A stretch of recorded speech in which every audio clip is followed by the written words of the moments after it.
volta já. Foi lá, tomou um café, deu aquela esparecida, uma reboladinha no queixo, delícia, né? Também foi comer alguma coisa. Volta, vem pra cá. Ó, no vídeo anterior conversávamos a respeito então dos critérios para aquisição da nacionalidade primária.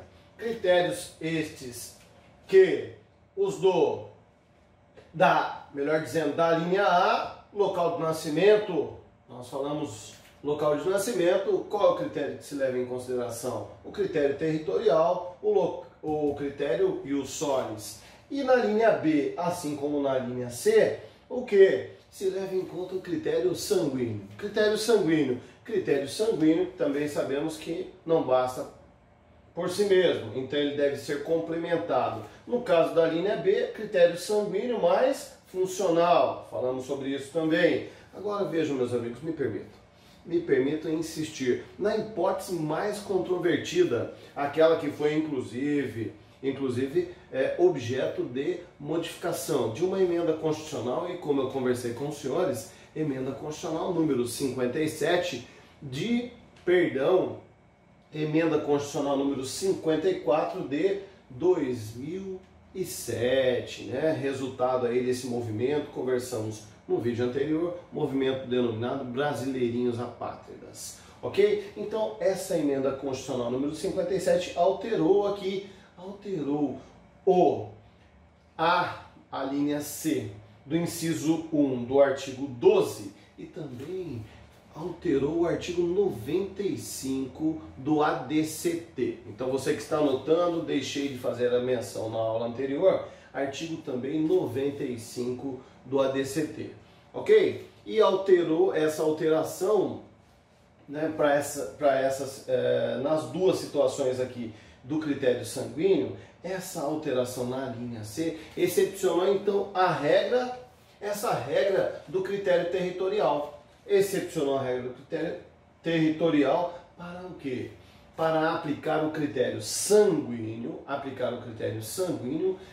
em conjunto com os dois outros elementos, registro consular na primeira parte aí do inciso da linha C ou residência mais opção, que é a segunda parte aí da linha C. Tá joia, pessoal? Maravilha. Vamos adiante então. E agora passamos a enfrentar o que? Professor, passamos a enfrentar a segunda espécie. Vamos lá. A segunda espécie ótimo.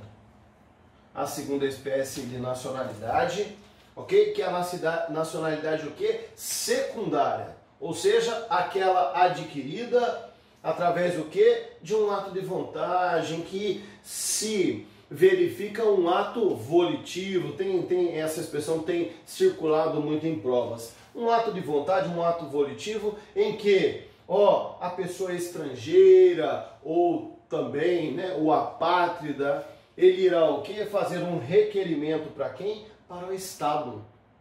Faz um requerimento para o Estado e aí, a depender aqui do preenchimento dos requisitos que iremos enfrentar agora, ele poderá obter o quê? A nacionalidade brasileira. Estamos falando de quem?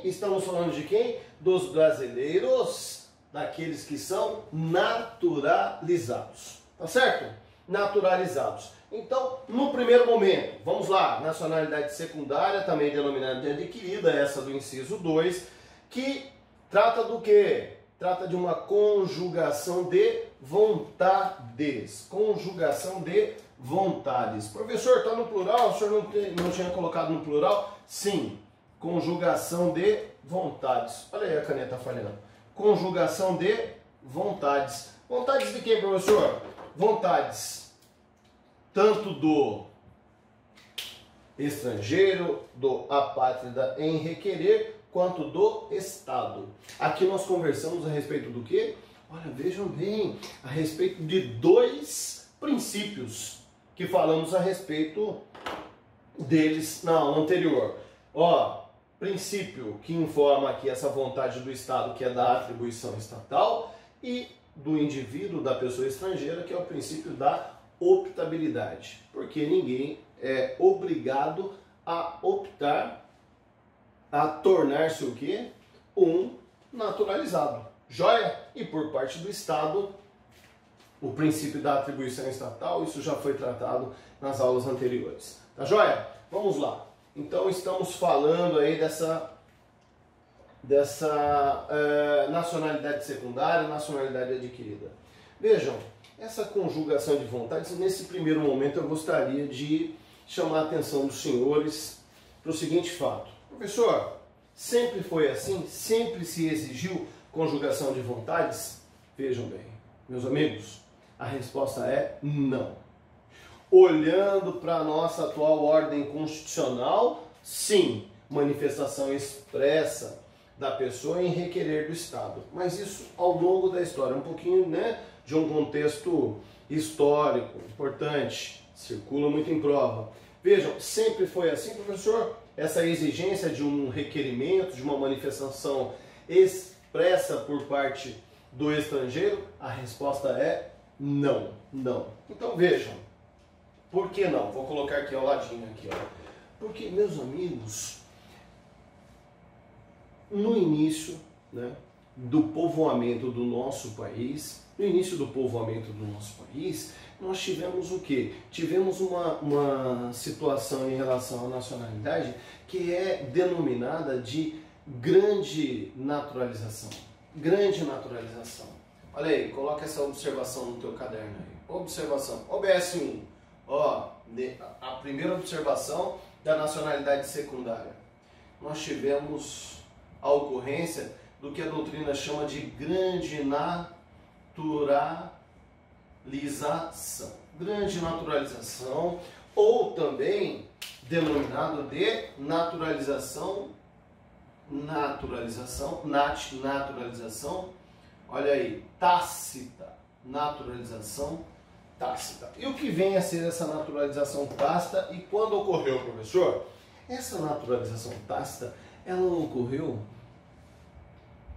quando nos tornamos, né, nosso país, lá em 1822, por ocasião de uma data importante, em 7 de setembro, né, a independência, quando nos tornamos um país, o que aconteceu? 2 anos depois, inclusive, esta aula de hoje está sendo gravada em uma data muito importante para nós. Hoje é dia 25 de março de 2020. Olha só, nesta data comemora-se o quê? A edição da primeira Constituição do nosso país. Da Constituição Imperial, da Constituição Inaugural. Olha só, 25 de março de 1824. E nessa Constituição de 1824, da nossa primeira Constituição, vejam só, meus amigos, essa Constituição previa a possibilidade do quê? De uma naturalização tácita. Ok? Então, naturalização tácita, nós tivemos no Brasil, olha só, na primeira Constituição, ou seja, Constituição do Império, né? Constituição Imperial, 1824. E aí, vejam, era necessário um requerimento expresso? Era necessário uma conjugação de vontades? Não. Bastava o quê? O silêncio. O silêncio por parte das pessoas de outros países, ou seja, de estrangeiros, que estivessem naquele momento, por ocasião da outorga, né, por ocasião da edição daquela Constituição, da Constituição Inaugural de 1824, tornar-se-iam o quê? Brasileiros. Tá joia? Tornar-se-iam brasileiros. Professor, olha só, e somente a de 1824? Não, não. A de 1891 também tem, olha aí, também tem essa disposição, 1891, ou seja, olha só, a primeira Constituição, nossa primeira Constituição republicana, momento em que o nosso país sofreu uma grande transformação. É importante, relembre isso, né? Rememorar, voltar, buscar esses conceitos. Nosso país sofreu uma grande modificação, né?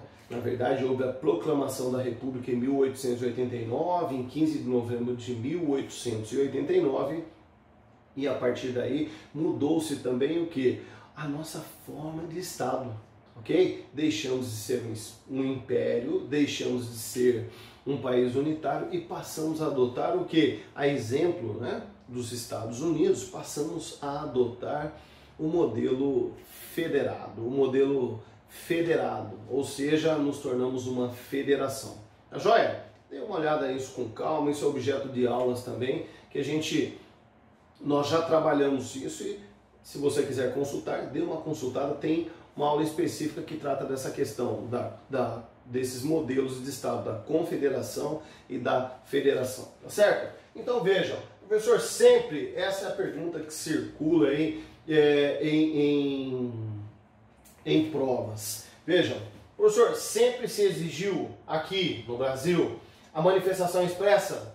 A manifestação expressa para que ocorra o que? A atribuição de nacionalidade secundária, ou seja, da naturalização? Não. A resposta é não. Por quê? Porque o Brasil já adotou em certa ocasião, quando? 1824 e 1891, o que?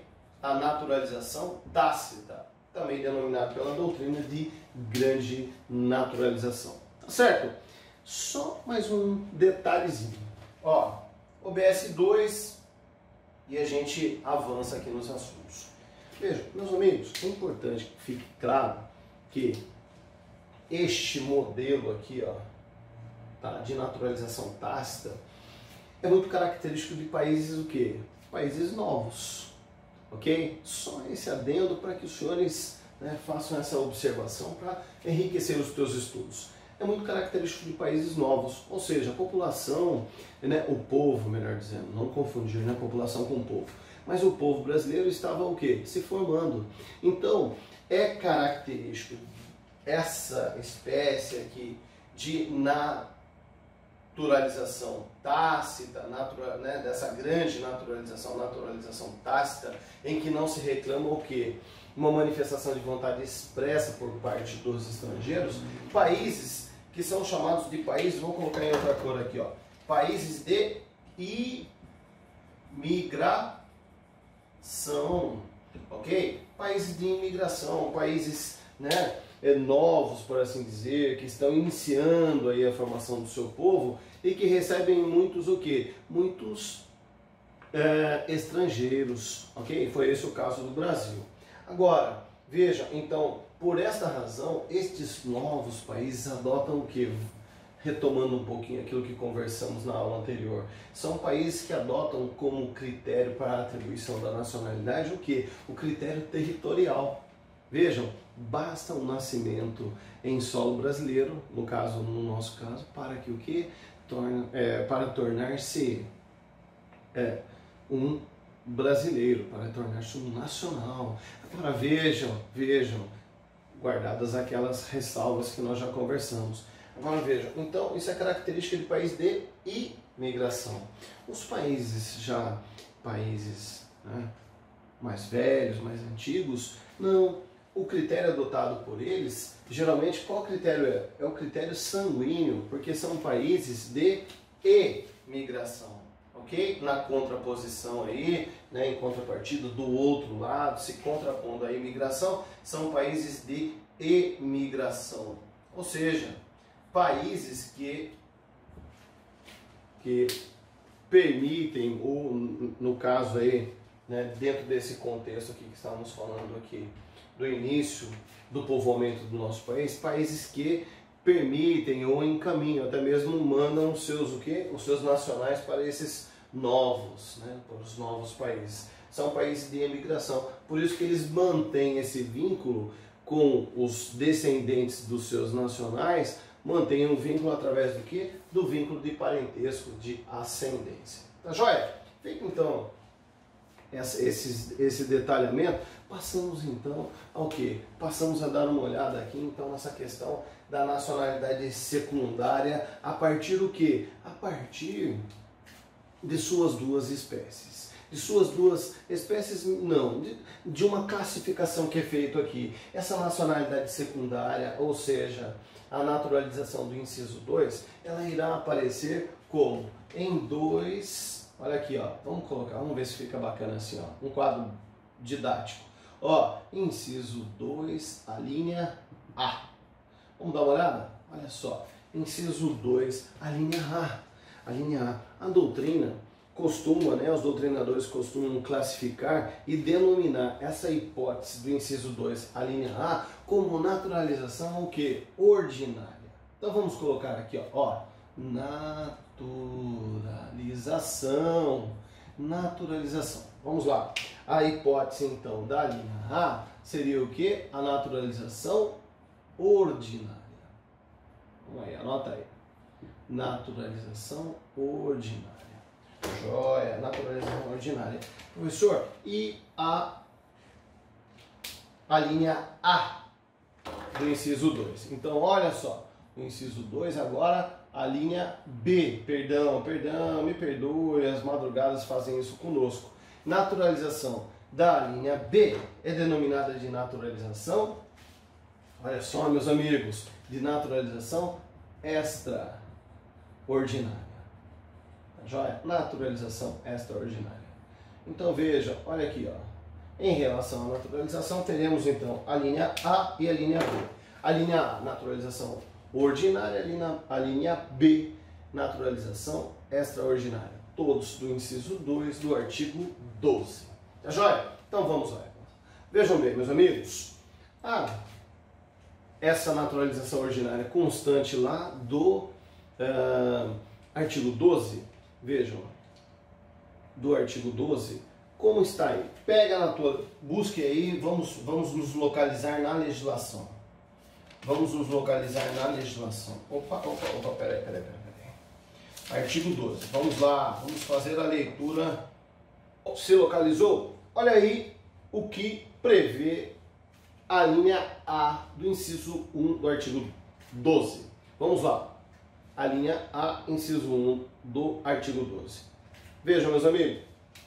Vamos lá. Os que, na forma da lei, adquiram a nacionalidade brasileira, exigidos aos estrangeiros de países de língua portuguesa, apenas o quê? Apenas residência por 1 ano ininterrupto e idoneidade moral. Olha só que bacana. Vamos tentar aí, Vamos nos esforçar para esmiuçar, refletir a respeito desta disposição.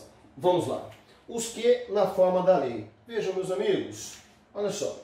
Os que na forma da lei. Essa é a primeira parte. Vamos lá. Vamos aí, ó.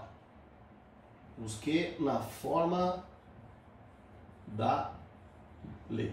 Esta é a primeira. É o primeiro enfrentamento aqui. Professor, na forma da lei? Sim. Que lei é esta?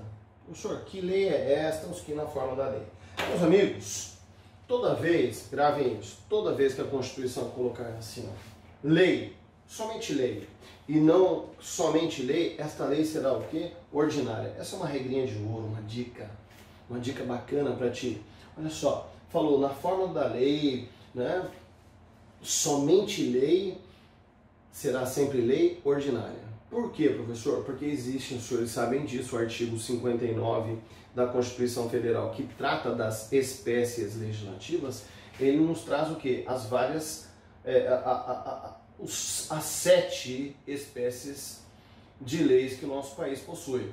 E lá nós temos o quê? Inciso 1 do artigo 59, estou me referindo nesse momento, é a emenda constitucional. Inciso 2, leis complementares, lei complementar. Inciso 3, lei ordinária, e assim sucessivamente. Vejam, se houver o que? Apenas e tão somente menção à lei, será sempre lei ordinária, porque quando for necessária a lei complementar, estará escrito expressamente no texto, ok? Fica essa dica aí para vocês. Então, neste caso, é uma lei, só que lei ordinária, tá certo? Porque se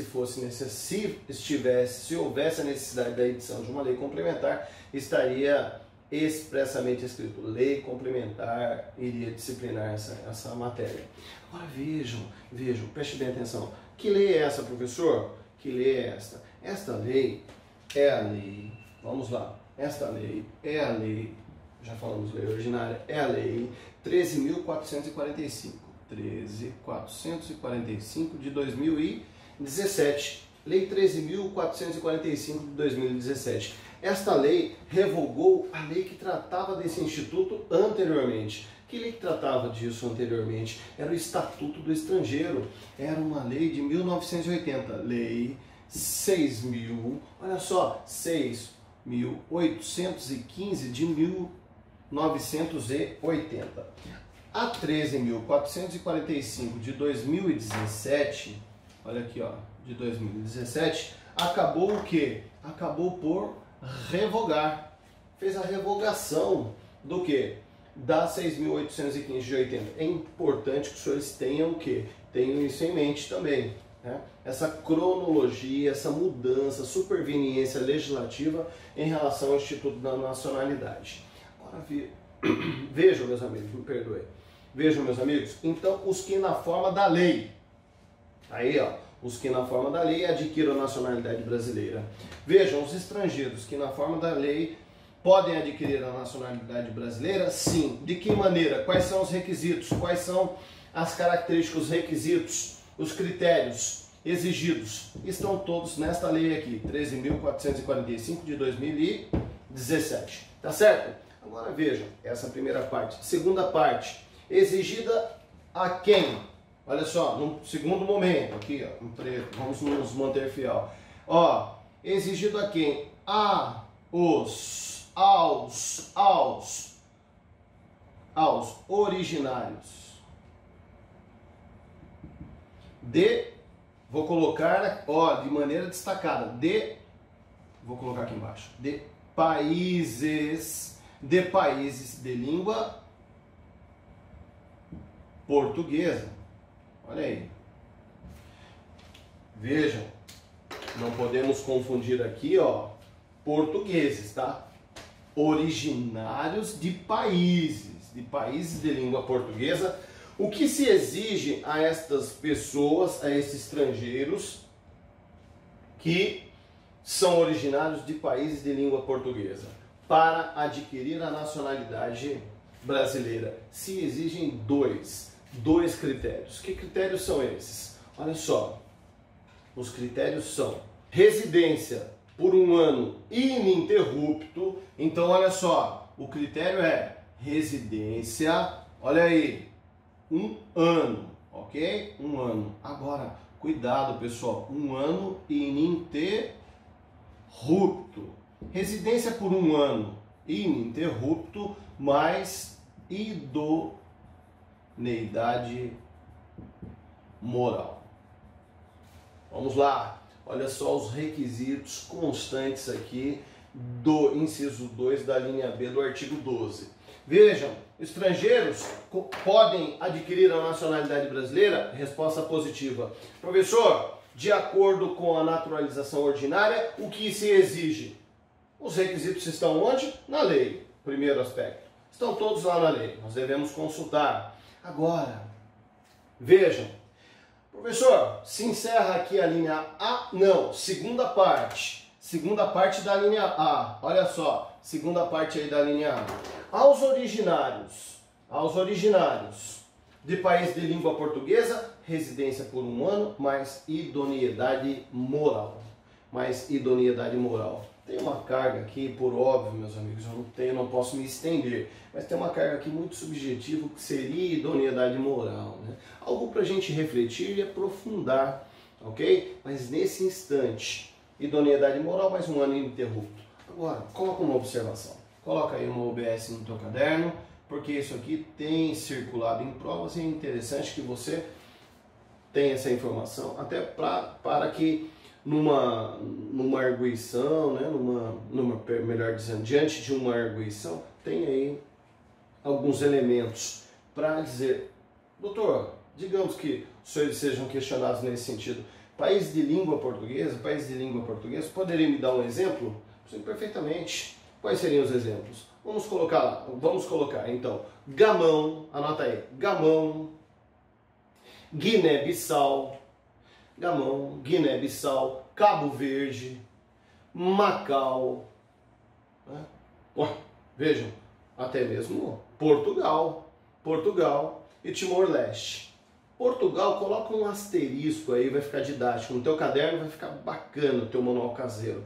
Coloca um asterisco aí, Portugal, porque Portugal nós vamos trabalhar de maneira separada na próxima aula, no próximo encontro, para tratar dessa questão dos portugueses. Mas, eventualmente, se for originário de país de língua portuguesa, por óbvio que a gente fez menção a Portugal também. Ok? Estas pessoas, esses originários, desde que tenham 1 ano ininterrupto e mais idoneidade moral, irão adquirir a nacionalidade brasileira. Irá integrar-se ao povo brasileiro. Olha só, atenção, desde que o quê? Desde que expressamente requeira. Tá joia? Desde que expressamente requeira.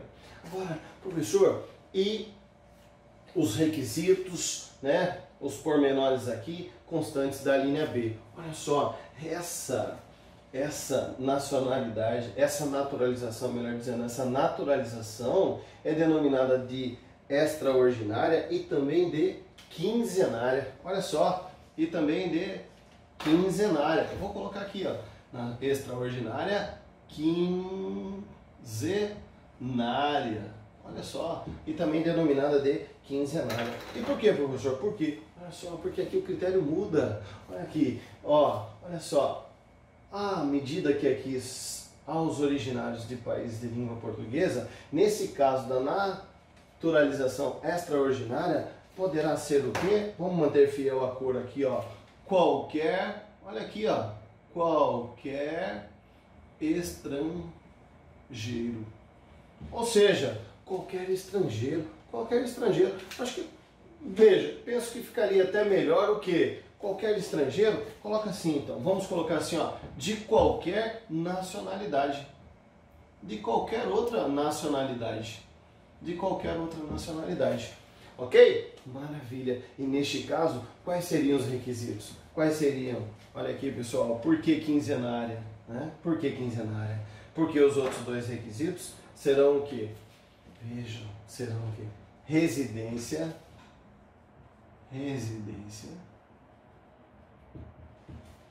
Estão acompanhando? Vocês estão me acompanhando na linha B.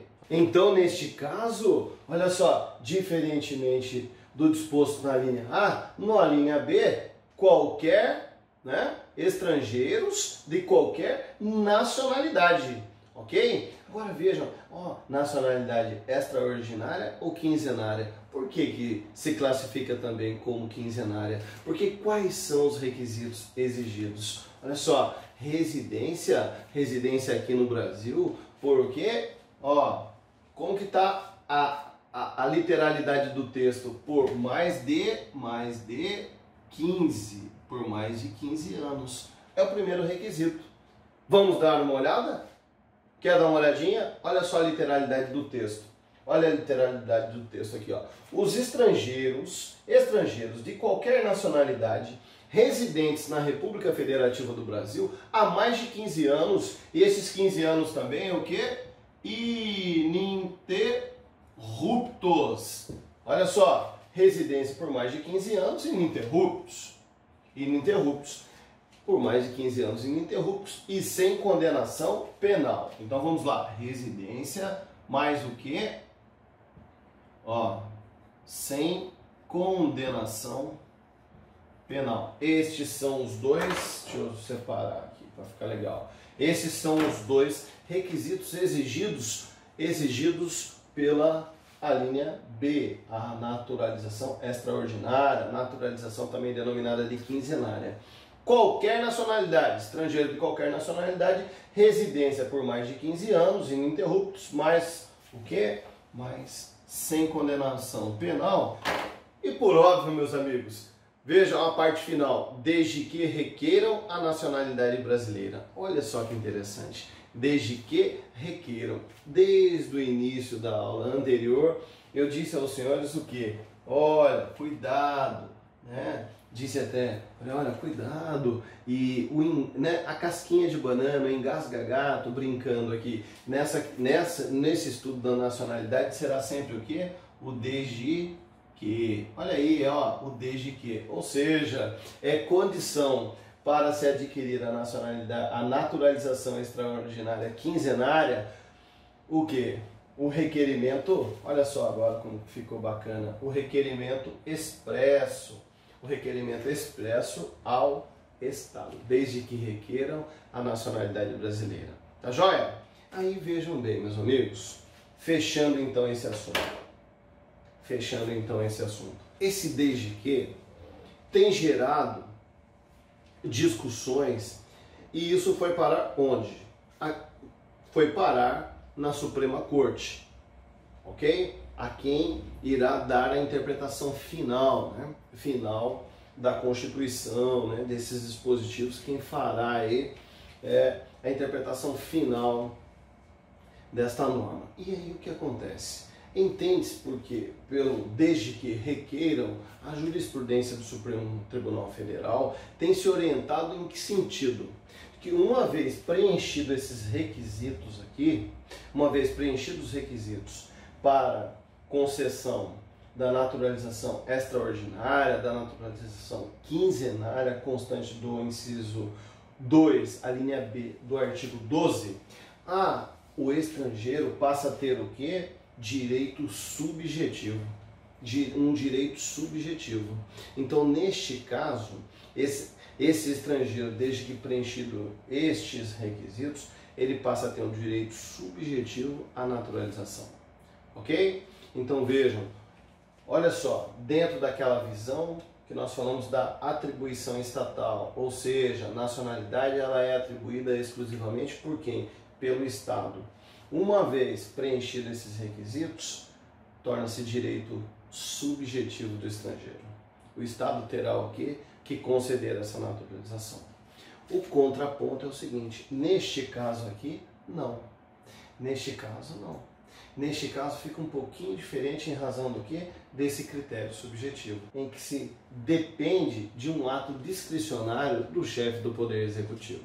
Ok? Depois, num futuro próximo, a gente pode refletir e discutir, e você já vai adiantando os seus estudos, a respeito de qual seria a natureza jurídica desse processo, desse procedimento para naturalização. Ok? Competência, qual é a natureza jurídica? Façam essa investigação, aprofunde o estudo e a gente debate na próxima aula. Obrigado, até a próxima.